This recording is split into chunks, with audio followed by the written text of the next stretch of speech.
All right, thank you all so much for joining us. We're having our community meeting here to discuss the proposal, the SP proposal for the property located on Anderson Road. I believe this is our 3156 Anderson Road. I believe this might be the fourth meeting about this particular parcel. We wanted to circle back. There were some questions at the last meeting with regards to the roads, as well as there was a question that came up, and we really wanted Matthew to be on to help address. There was a question about, I believe, if there was a dissolvement of the HOA, and I wanted Matthew to be able to explain what that looks like with HPR. So with that being shared, with that kind of background context being shared, we're going to go ahead and kick off the meeting, and we will let you all present the information, and then Matthew, if you could address that question about the HOAs and with HPRs, and I know you addressed it, I believe, in the first two meetings, but there were people that were on for the last meeting that didn't get that information. So with that, we'll go ahead and get started. If you all want to, Mr. Siegel, I believe you'll be presenting, so if you want to go ahead and get started, you can unmute.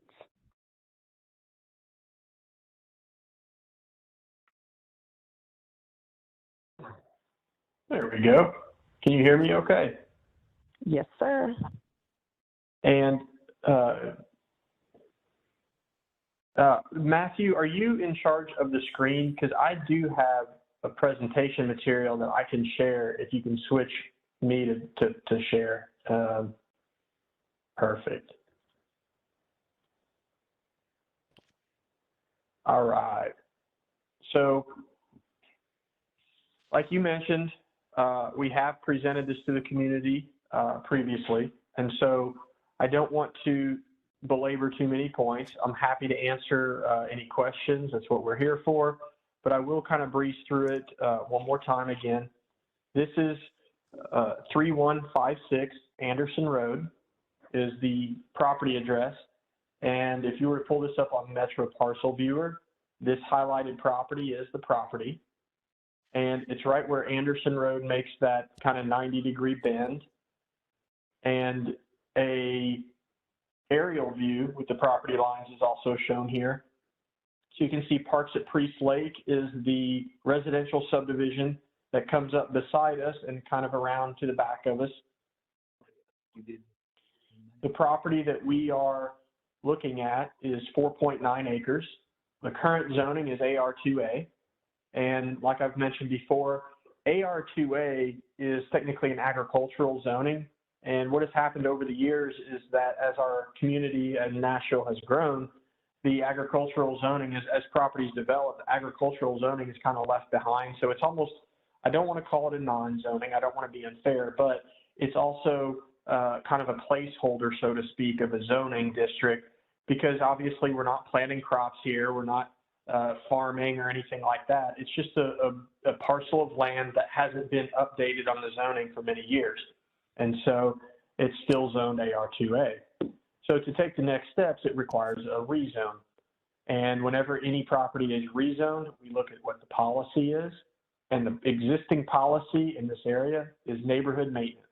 And so when we go to the planning department and we say, hey, what would be a good zoning for this? They would say, well, let's look at the policy. So the policy is neighborhood maintenance, and I'm going to go back to the drawing. We want to look at the surrounding areas, and we start to, the idea is to maintain the character of what's around us. And so we're not looking at multifamily. We don't see any apartment complexes. We're not looking at commercial. We're not looking at offices. We're looking at single family residential.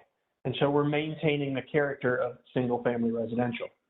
Now we do have some design, I guess we want to provide a good design that's creative and efficient and works well for the community.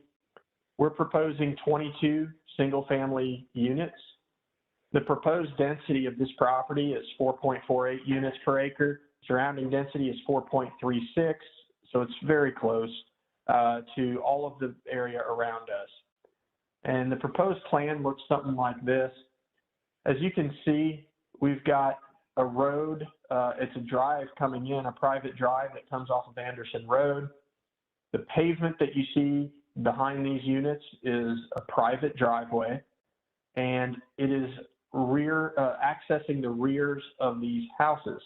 So all of these houses will face the public road or face an internal courtyard or an internal open space. There's about 5 units here along the front, 5 houses. They're spaced apart on purpose to make it look more, less dense from the road. So as you drive down Anderson Road, there'll be a good spacing on those houses. And then internal, those are about 10 feet apart.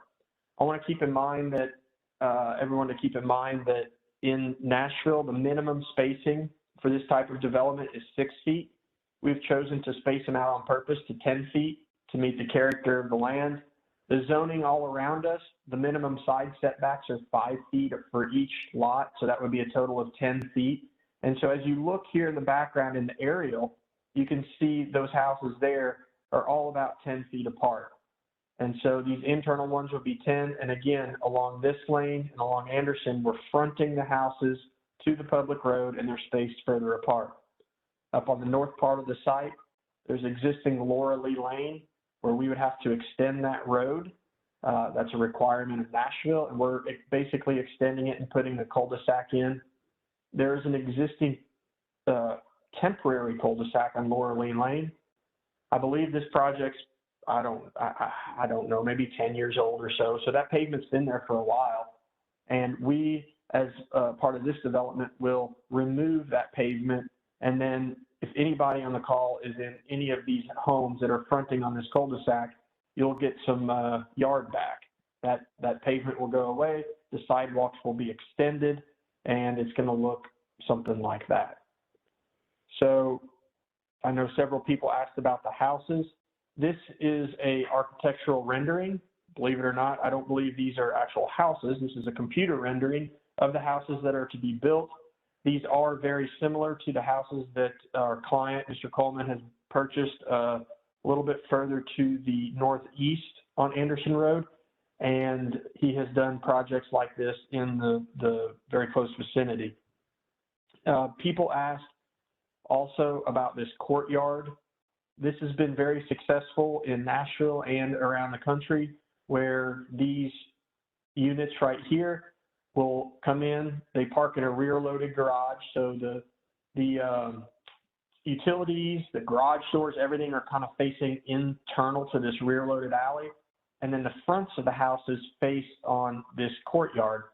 And this courtyard, these are just some images that we pulled from other developments, where it would have a walkway, landscaped, and the house's front on a courtyard type setting, and usually works out pretty nice and creates its own little sense of community. So that's just kind of a quick run through on all of that. I'm sure I've missed something, but I will go on from there. Oh, I know one other thing. If anybody's new to this, my name, who I am, I'm Adam Sager, and I'm a civil engineer. I'm not the developer. I'm not the real estate agent. We do land planning and design, and so we're often engaged to present at these types of forums because we work with the council office, we work with planning commission, we work with metro departments. I design the stormwater, the water, the sewer, the infrastructure, the roads, and so we're a good go-between on developments like this. So that's who I am. In case you're wondering who's answering questions, it's the civil engineer for the project. And so with that, Councilmember Porterfield, I don't know how you want to solicit questions, if it's just going to be out loud or on a chat forum, but I'll pause there and let you take it for questions. Thank you so much, Adam. If you could touch on, and I don't know if this needs to be Adam or one of the Colemans, but previous questions that were asked were around the price point. I think there was some confusion around what the price point could potentially be for the project There was also a question that we wanted to address about the streets being built to public standard. It would be a private street is what's being proposed, but the request at the last meeting was that it was built to a public standard. And Mr. Coleman, I want to give you the opportunity to address that. And then one other question that had come up frequently was with regards to making sure that no person, company, entity owned more than a certain amount of the homes, and how you all plan to address that. So if you all could start off with those questions. All right. While I'm, if we want to address some of the questions in the chat. Yeah, I will. This is Adam again. While I'm still off of mute and still talking, I'll address the road standards, and then if John is on the phone, I'll let him address price point and about ownership. On the roads in particular, this development, I'm going to switch back over to the drawing. These are private driveways, and so there's many advantages to that. The public does not have to pay for those. It's owned by the HOA. The developer installs them. The HOA then, every member, all 22, would belong to an HOA who maintain them in perpetuity. Now, what we have done and written into the SP and what we have committed to is to do a pavement cross-section that meets the public standard. So all of our public roads out there, minor local roads, then up to the arterial, there are metro standard pavement cross sections. And if you think about going down to the ground, you build up about 8 inches of base stone, and then it varies a little bit with the thickness of the pavement. In this case, if I remember correctly, we're doing a standard roadway pavement, which would be about 2.5 to 3 inches of base course, which is a pretty good thick course, and then 1.5 inches or 2 inches of surface course. So it's got a good thick pavement section so that it'll last for a long time. And keep in mind that that pavement section is made for public roads that have many hundreds, if not thousands, of trips every single day. And so with only 22 homes on here, there would only be very few trips going on it. So it should hold up for many, many years before you see any kind of wear and tear. And so I hope that answers that part of it. And with that, I'll let John, if you can speak to the price points and ownership.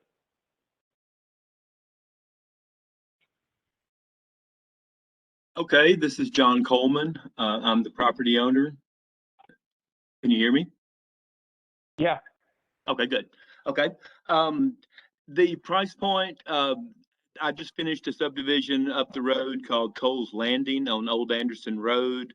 We're going to build similar houses at this location, and those the last house sold for in the low threes.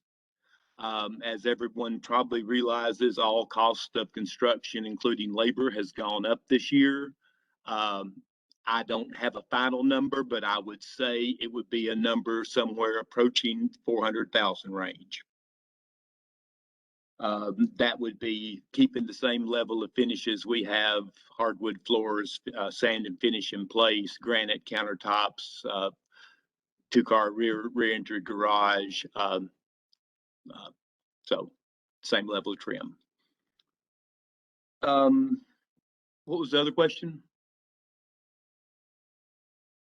I believe the other question was related to potentially doing a deed restriction or something to restrict the number of units that could be owned by a single entity.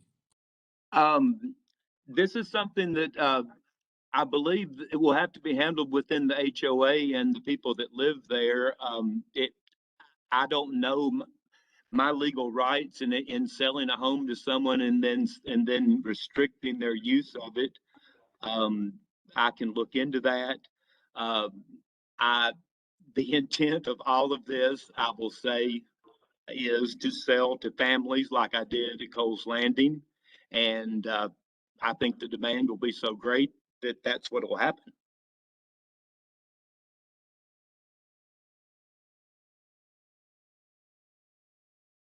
Matthew, can you speak to the ability to restrict So the ownership? Yeah, so in terms of rental restrictions, Metro cannot dictate or require or or create any sort of restrictions on rental, the right to rent property for anything that's 30 days or more, because that the Fair Housing Act views that as discriminatory. So we can restrict short-term rentals, and I believe these are restricted. So short-term rentals are already restricted from the community. But anything related to renting or the ability for somebody to purchase property, i.e., like nobody can buy more than 3 units in the development. That all has to be done through private means, and it is theoretically possible to do it through private means, either through an HOA restriction, which is fairly common to do. Say, there shall be no more than a single entity shall own no more than 3 units in the development. The issue with that is that the HOA can vote, if they so choose, they can vote to change their HOA documents in the future and remove that requirement. You could also possibly do something similar through a deed restriction. However, deed restrictions are also amendable and changeable through a certain process.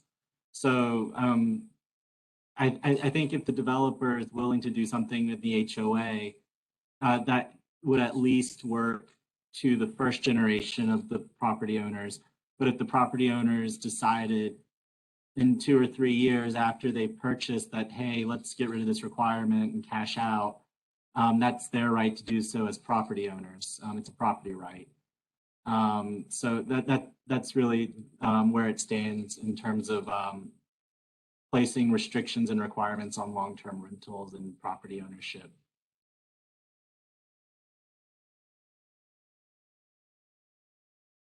Well, Thank you, Matthew. I'm yes, sorry. I would be willing to put those restrictions in the HOA. Matthew, is there a way that could be, how can we get an assurance of that? And I appreciate Mr. Coleman saying that he's willing to do it, but for the comfort of everyone involved, how can what mechanisms do we have to ensure that happens? I mean, unfortunately, the only thing you could probably get would be like a draft of the HOA docs, because they can't file the HOA docs until they create their horizontal property regime, and they can't create the horizontal property regime until the zoning is final. But we cannot condition that in the bill. We cannot reference that in the legislation. That has to be 100% private. Could there be a letter of intent from the owner to be submitted to be filed in tandem with the legislation? No, we cannot. Like this can't be tied at all to the legislation. Okay. What if the proposed HOA establishes a requirement that owners occupy their property for 1 year prior to leasing? Now, if, for instance, all 22 of these properties became FHA mortgages, FHA requires that the FHA mortgagee be occupy their own property. That would have to be a private agreement or something private put in place by the developer. Metro can't get involved with that. I understand Metro can't, but in the HOA documents that could be specified.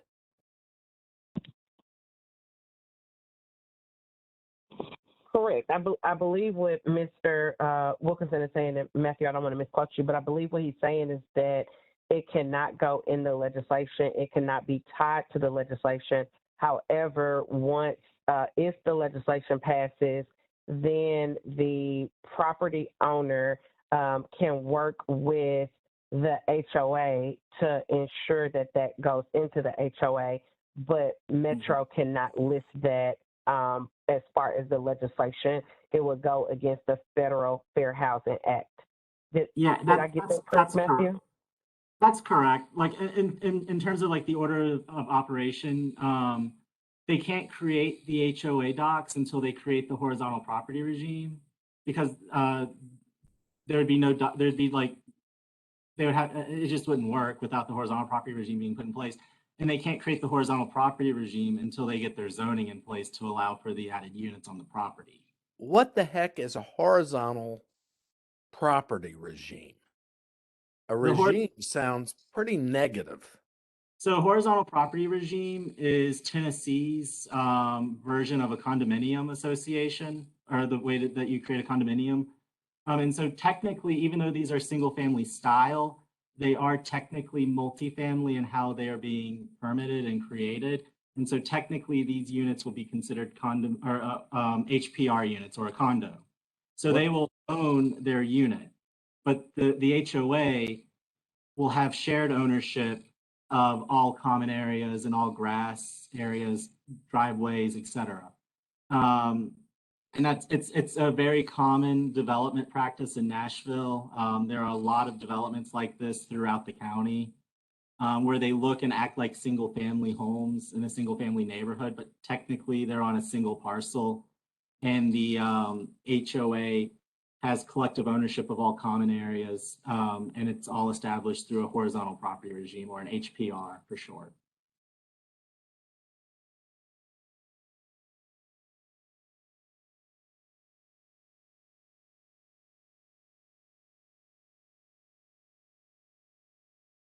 Did I answer everybody's question? I'm sorry.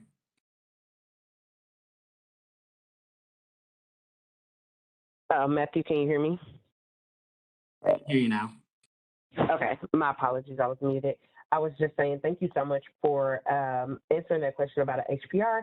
Can you go ahead and again, I apologize, I know you've done this already a couple of times, but for the interest of people that are joining us that may not have been on those first few calls that we had, could you explain why the HOA can't go under with an HPR? What assurance do people have that the community will be maintained?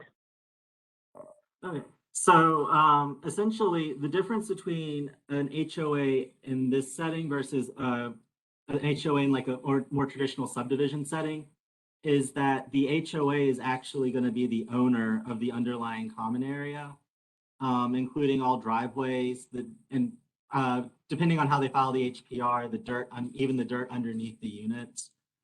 And to that end, because the HOA owns all of that, has all of that asset,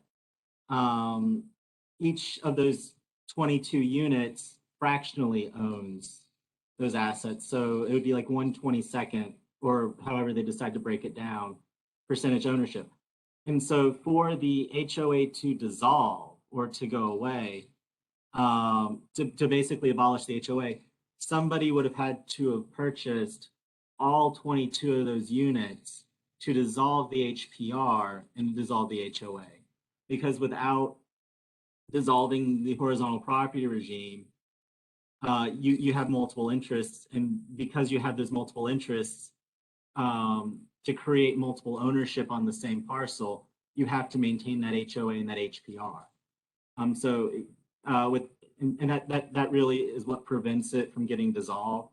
That's not to say somebody could come in here 25 years from now and want to redevelop, or 30 years from now want to redevelop all of this, and they could solicit an offer to all of the owners, and the owners could take that offer, and then a single entity would then own all 22 units. and then they would become the sole proprietor of the HPR and the HOA, and they could do whatever they want with the property. Or depending on how they write the HOA docs, if somebody buys 80% or 75% of the units, then they could have a majority vote, force sale the remaining units to them and do it. That's very rarely does that occur. It's pretty hostile to do.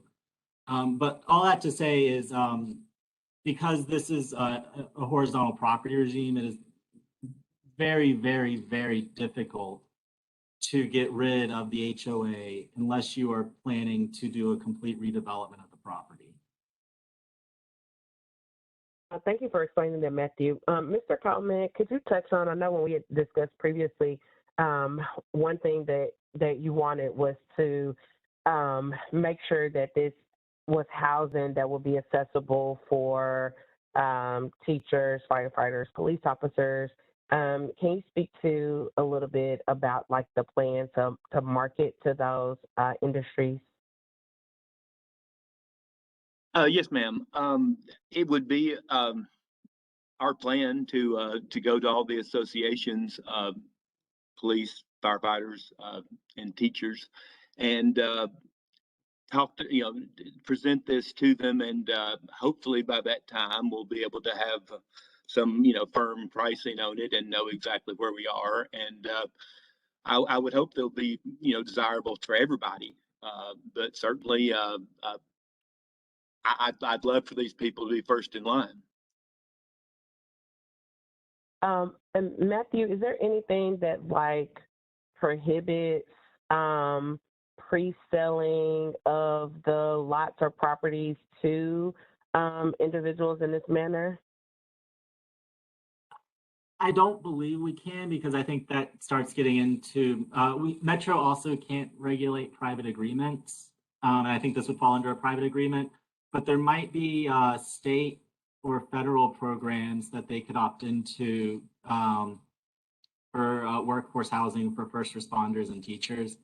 I'm not aware of what those programs are, but I think there might be some of those programs there. And if they opt into those programs, then I believe there are certain metrics they have to meet. But in terms of like conditioning that they have to offer so many units to public servants or first responders, that's not something Metro can do. All right, so it will be similar to the other things we discussed. We cannot regulate it ourselves through Metro, but that is the, I guess, intent of the developer, but we don't have a way to actually regulate it.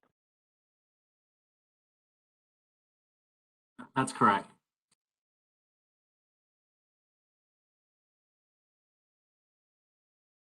There was a question in the chat about the proposed building materials, and Matthew shared that information.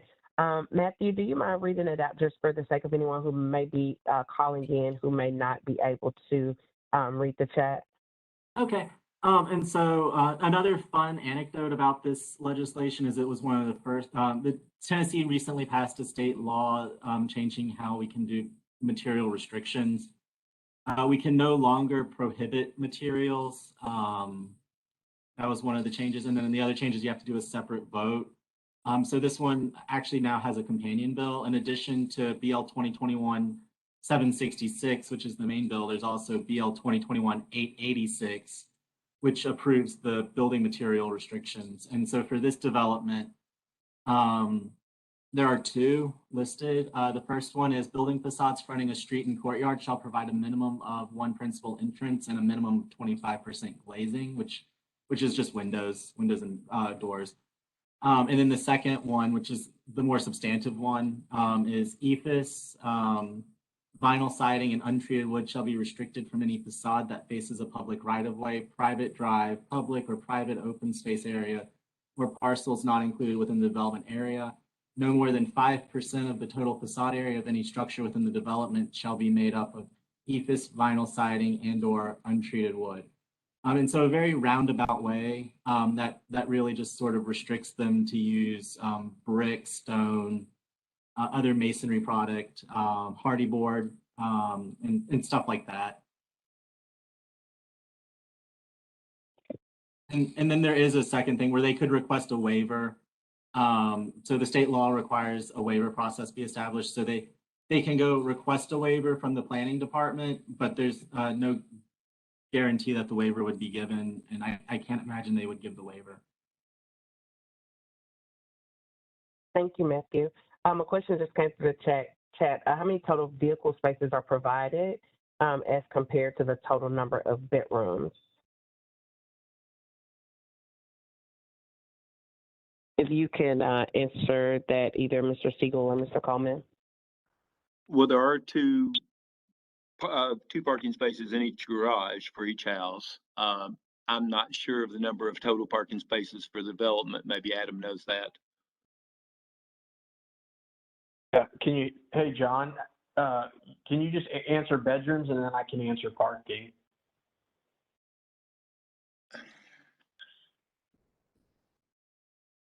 Hold on a second.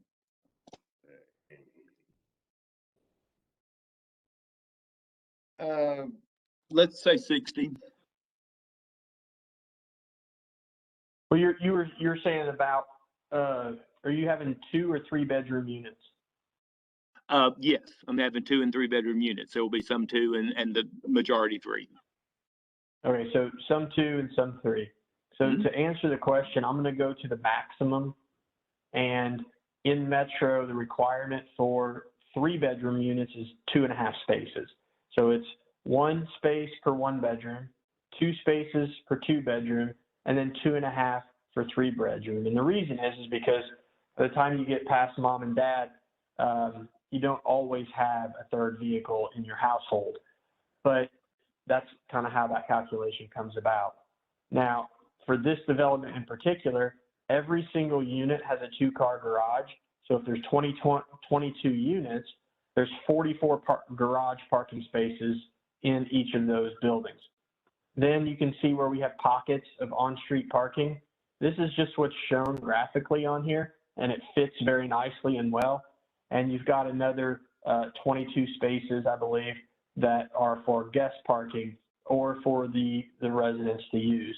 If you have a birthday party or something like that, they have parking spaces to come inside the site and park, and that way they're not parking behind the units. And so there'll be about, I think right now, we're talking about 65, 66 parking spaces are shown.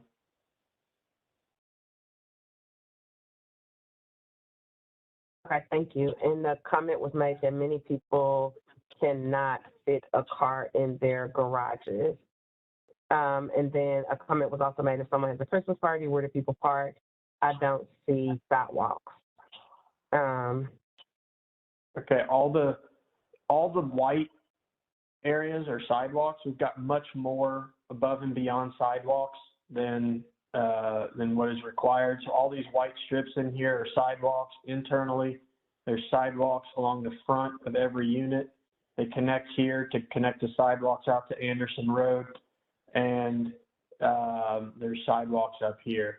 And then as far as people parking in the garage, I get that comment quite a bit, but I mean, that's what a garage is for, is parking a car. If people choose to fill it with boxes, then they don't have a parking space. And that goes for every household in Nashville, not just for this development. And so most people will use it for their car. Some people will stack it up or put a ping pong table in there. I totally get it.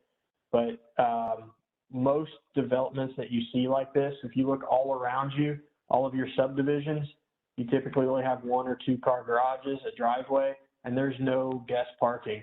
If anything, this development will have more extra parking by providing dedicated spaces for any overflow. Okay, thank you. And then the comment was that, can you clarify where the parking spots are, the longer parking spots? The what parking spots? The 22 or so parking spots, the extra parking, yeah, so can you clarify where those are? Moving? I'll tell you what, I think I can annotate. Let's see here. Yeah, so you've got some parking spots right here, here. We try to spread them out so that everybody can use them equally. And this is a This is a graphical image, and so there may be additional spaces, but it's better for our community to have more parking spaces because then it caters to the guests, to the people that live here as well. Okay. Thank you so very much. One comment was made that it was not enough parking. If you all want to address that. I respectfully disagree. We do developments all around town. This is above code minimum. I can tell you we do downtown urban projects, suburban projects, and rural projects all alike. If you're building homes, you have a garage and usually your driveway at best. And so if people are not using their garages for driveways, that means you're spilling your cars out into the street, and that's not very nice. But if most developments that we do are providing code minimum, and so for John to go above and beyond and to have more parking spaces than what the code requires, I think is a pretty generous thing for John to do. And so, yeah. Another comment came through. I live in Coles Landing and hosted a party of 15 last weekend. Had plenty of space for parking behind my house. A question, a comment about codes and parking. Why promote HOA neighbors against neighbors? Most of the time, they don't even know what they're signing up for. The government washes their hands with maintenance. I don't really know how to address that. This is not me promoting an HOA or saying whether people should or should not have an HOA. This is strictly me answering questions about HOAs in the process. Another question was, have you coordinated with 3163 and 3165 Anderson Road as previously requested?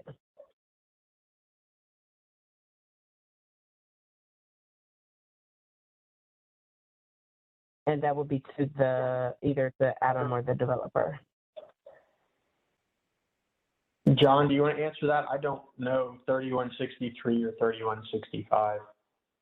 I believe there's another development plan for across the street, and I believe the question was about aligning driveways, and this is the design we need for this project, and this is the best design for the neighborhood. I don't know what they're doing. That would be a good project for you to also look at and see what they're doing. I don't know the developers and don't know their plans. I can jump in here real quick on that one. That was actually in District 33. It's not in District 29. In that one, we are, Councilwoman Lee is working with the developer on putting some conditions onto that project that are still in the works. And so that one will be happening a little bit later on. But Councilwoman Lee is working with the developer, and I believe some of her constituents on that side of Anderson Road on getting that project shipshape. So I'll turn it back over to the Councilwoman.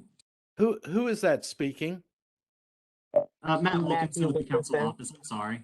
Okay, right now, this project and the project at 3163 and 3165 are both scheduled for the December 7th council meeting. Yep. I am looking forward to speaking at that meeting and to point out how ludicrous the lack of coordination between these two projects are. We have asked Councilmember Porterfield to coordinate on this, and she refused to do so.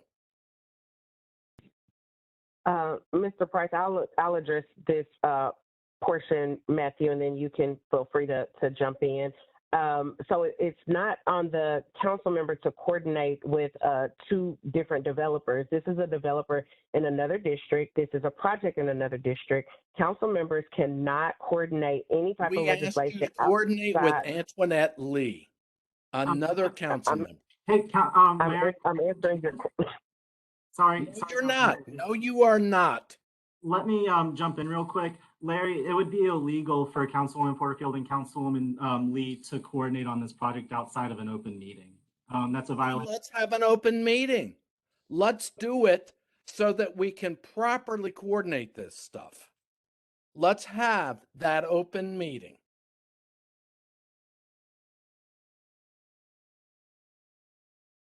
Mr. Price, I definitely hear your concern. Whatever happens in District 33 with development in District 33, that is between, that developer, that council member, and that community. Again, we've hosted numerous meetings for District. In all due respect, these two projects are directly across a major road that crosses two districts. Okay, you are ducking the issue.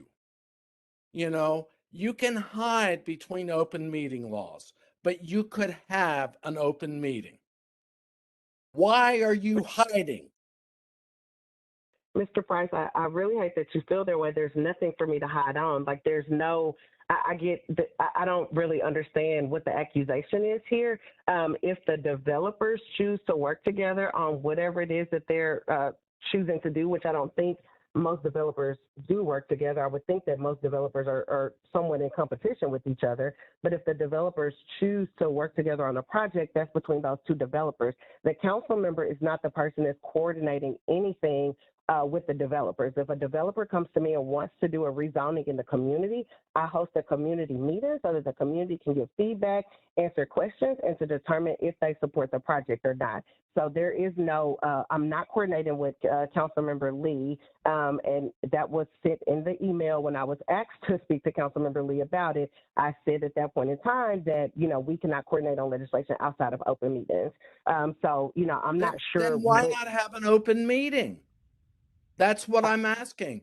Why not have because Mr. Price, an open meeting? Because these are two separate projects. What happens, respectfully, what happens in District 33 and with Councilmember Lee's constituents may look different than what happens in District 29 with our constituency. So there is no meeting that you're having between those two different projects and developments.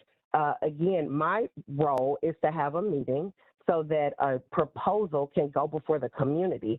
It's not on me to defend the development. It is on the developer to defend their own development. I am simply hosting a meeting so that the community can get their questions answered about this particular development.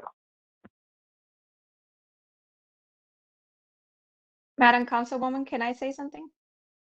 You sure can. Okay, that little street, I think what we're trying to say is that, you could separate us between like this district and the other district, but at the end of the day, we're across the street is one district and the other one is one little street. That's what we were saying, like no infrastructure, and you plan to do, or the developer plans to do so many homes, and then the other one, other homes, that spills into our traffic. We all live in Southeast Nashville. So that's what we're saying. It's not about, oh, this is the developer. It's about the overall good of all of us that we live around there. So that's what we're saying. And I definitely understand that and respect that position completely. Where it becomes a bit of a challenge is because we are in different districts and there are different boundaries. And what is happening in District 33, while it may have an impact on neighbors in District 29 and vice versa, I can't regulate what's happening in 39 and she can't regulate what's happening in 33, and she can't regulate what's happening in 29. So this is why we have, the community meetings so that people can ask the questions that they have, so that we can get any questions that are answered. Get any questions answered about the particular development, but I don't know what else to say or how else to answer that question for you all. Council member, this is Adam again. If I could just jump in and make one clarifying point, is that I'm not sure what the callers hope to accomplish by coordinating the two developments. It is atypical to to combine developments. That's not really how that ever works. But I will tell you this, that Metro Public Works controls all the access points and the roadways, and Metro Public Works does have a requirement for offset intersections no matter what district you're in or where the developments are. And so if our development goes in as shown on the screen, another development could not go in across the street that was like 50 feet offset or something else. They would have to come out and either meet exactly across the street, or they would have to be far enough away to where it meets the offset intersection requirements. And so, again, I'm not sure what the point would be of coordinating the developments other maybe than access points, but the Metro Public Works Department does have rules in effect on controlling access points to prevent any adverse situations. Thank you for sharing that information, Adam. And also, someone said that they need the council people to work together for the good of Southeast. And again, I do believe that I believe in my colleagues, and I do try to work together as best as we can under the restraints of how we can work together. But again, we cannot coordinate on legislation. That's just something that is prohibited. So we do have about 2 more minutes. If we have any other questions about the development in the next few minutes.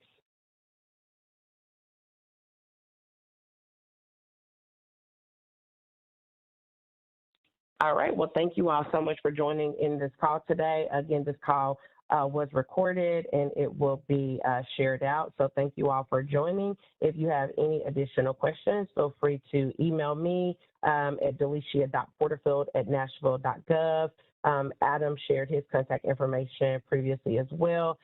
So Adam, if you could share out your email address again or pull it up on the screen so that if anyone has questions for you as the engineer, his email address is adam@baleandassociates.net. Again, that's adam@baleandassociates.net. Thank you all so much for joining us today, and I hope y'all have a great evening. Thank you.